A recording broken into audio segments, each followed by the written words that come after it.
Frequently, I get asked about women, wellness, and wisdom. And I think those are the three favorite topics of mine. And reason being is because one, I am a woman. I'm still working on my wisdom. And the wellness is the most important part, I think, currently in my lifetime. And in sharing this with you all today, I will preface it with this. Previously, in my years, as I've been growing and developing as a human being, spiritually, physically, religiously, I have found that my lifetime goal previously was to have children and to get married. And this was my aspiration. And I think currently where I am in my life, I have superseded that goal.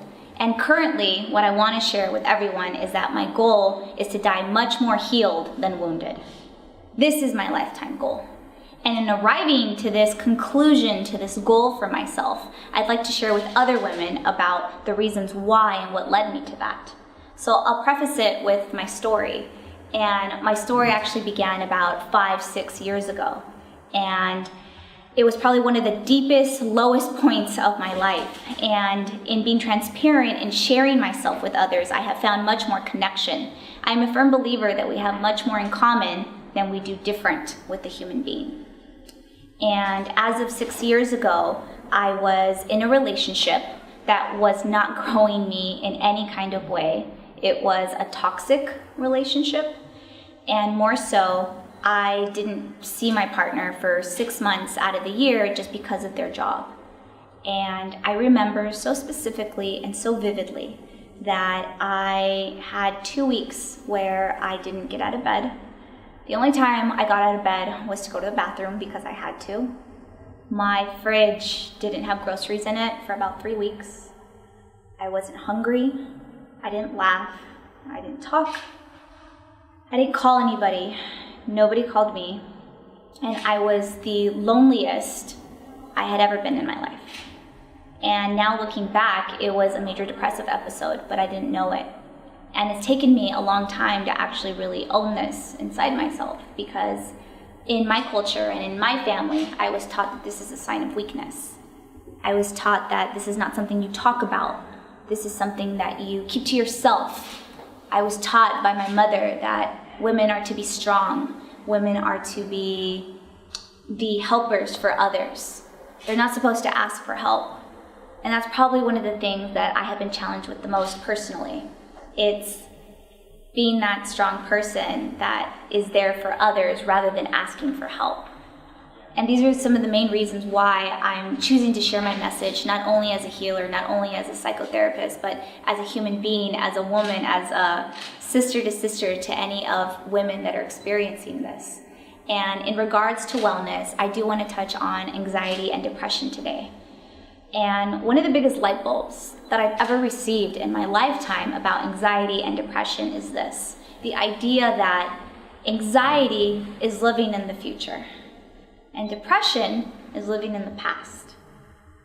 And when we are truly present, living in the present, that is where the greatness occurs. That is where you are truly in your essence, in your alignment, and with your purpose. And for the longest time, I wasn't there. I was either living in the past or I was living in the future. And there was fear there. And I've come to discover that in exploring wellness and what that means for me and where that will lead me, it's understanding, am I making decisions for my life from a place of woundedness or healedness? Anytime that I have a difficult decision to make, I very frequently ask myself, am I making this decision from a place of love or from a place of pain? Am I working from a space of healing and having others have healing as well? Or am I coming from a place of the pain I endured in childhood, the pain I endured growing up as a young woman, and now fully into my career as a professional? I think it's interesting that in order to have wellness and wisdom as women, we need to take responsibility for what it is that we're doing, but also what we're saying. The spoken word has so much power. And in the spoken word, we need to take responsibility for what it is we are choosing to allow into our lives, but also what is coming out of our mouths. Happiness is a choice, and wellness goes hand in hand in it. And the biggest thief of that is comparison. And I think that's where a lot of women are coming from. It's comparing their life to somebody else's, comparing their life to what we see in the magazines, to what we see other women doing. But it's really living in your fullness, living in your awareness and in your purpose, and knowing this is the life of my choosing. Frequently, we think that life is happening to us versus for us. And this is where the sweet spot occurs. This is where the knowledge we have actually becomes the wisdom, where we put it into place. We put it into practice of what this means for us and what it can do for us.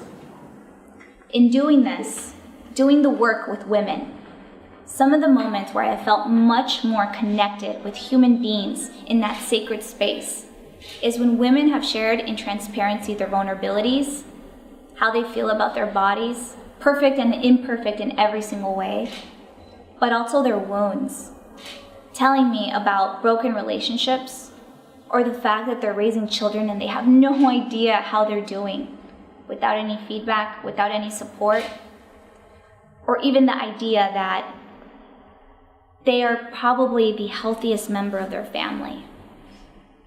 That definitely goes back into the health for a woman.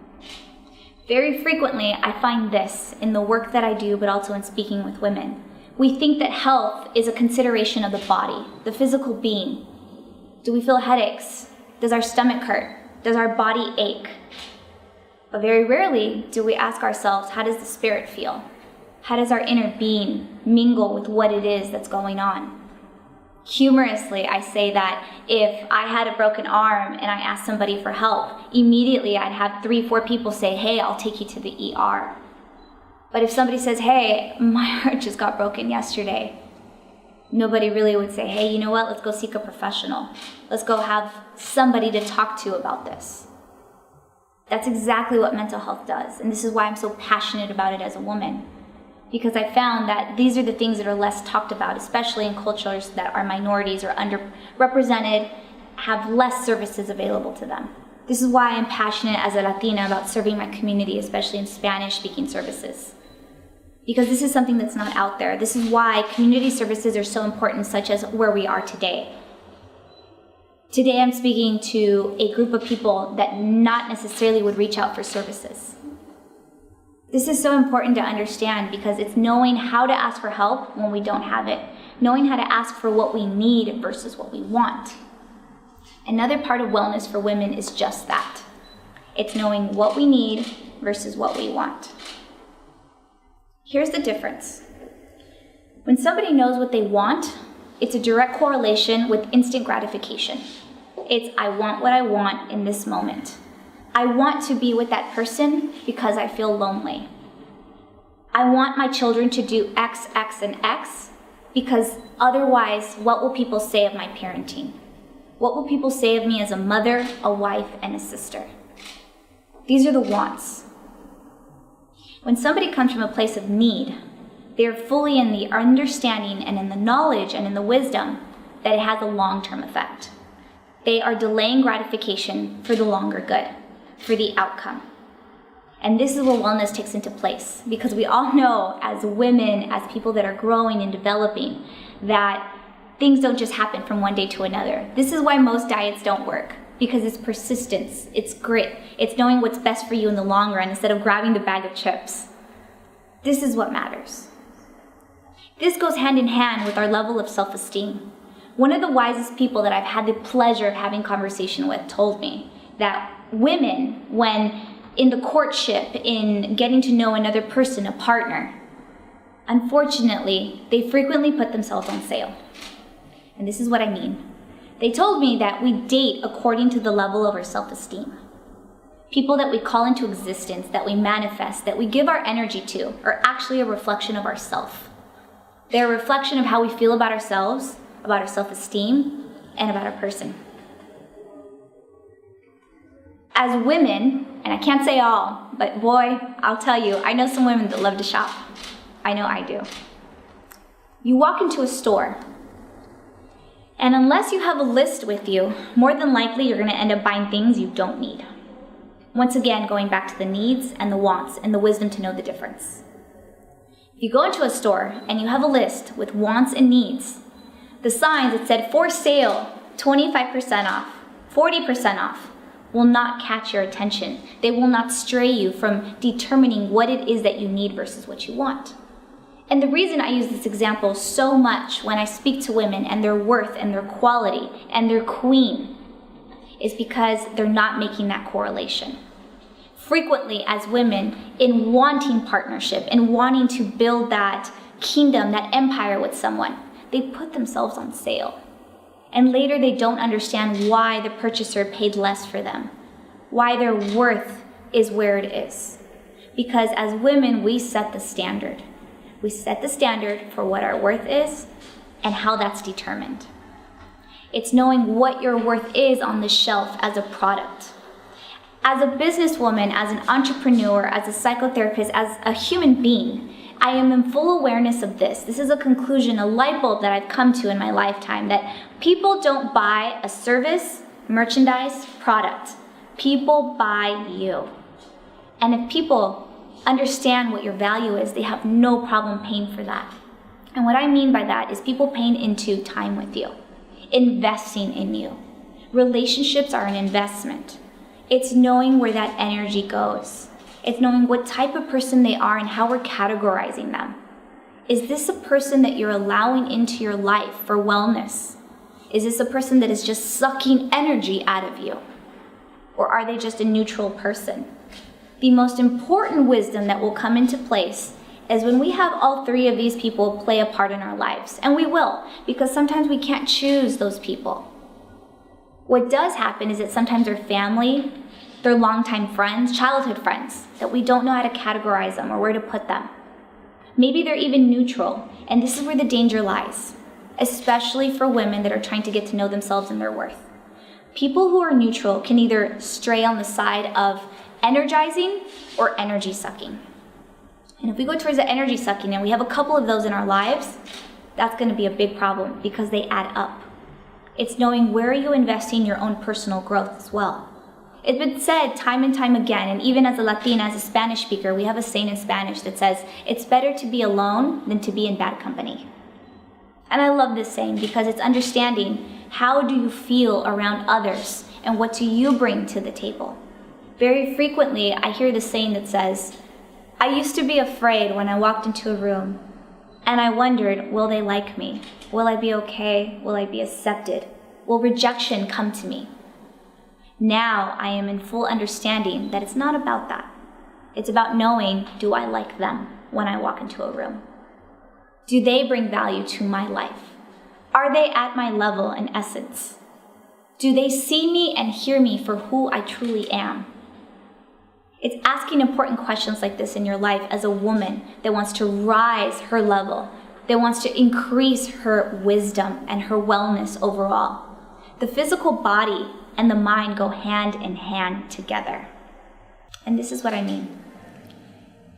Whether we look at it from a medical model, an energy model, a spiritual model, the human being is a holistic entity.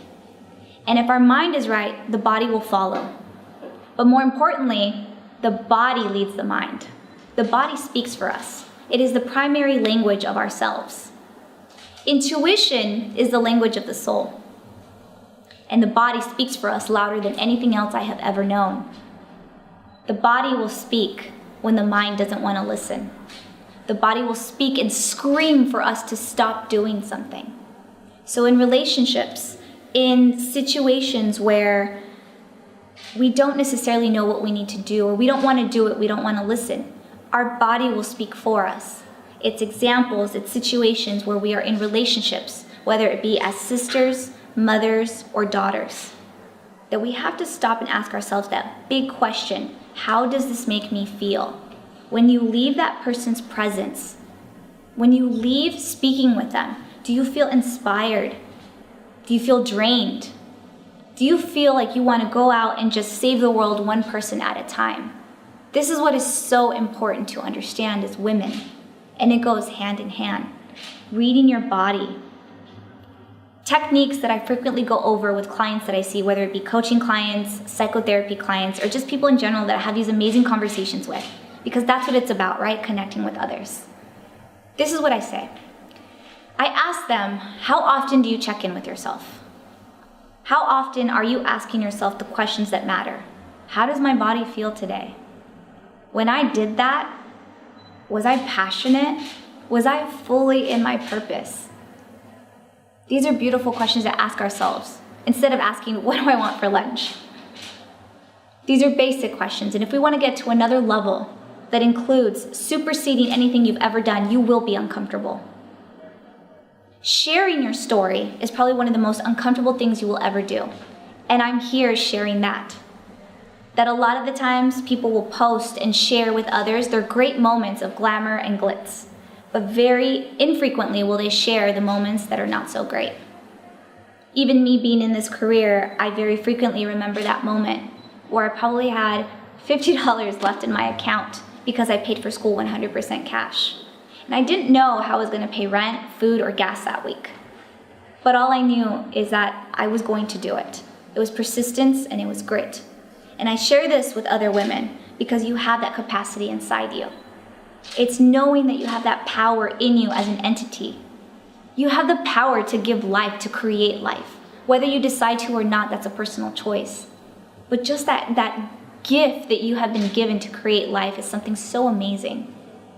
Only women have that power. They say that if you want something done or if you want something fixed, give it to a woman and it'll happen. And I couldn't agree more. And my message today, more than anything, is that in order to get past any type of blocks you may have, whether they be emotional or physical pain, it's to be vulnerable. Only through vulnerability will we have connection with others. Vulnerability is actually the path that is less taken. If we have people really examine how often they are vulnerable, most of us have learned that it's not okay. Culturally, within our friends, within our families, it's something that we don't do. Especially as a Latina, I can understand in the community that it's something you keep to yourself. This is what makes you strong. This is what makes it acceptable in our families. And my last message today, giving this to you, will be this. Would you like to be the change you like to see in your family? Gandhi says that if you want to see change in the world, start with yourself. You be the change you want to see in the world. And with women, it starts with you.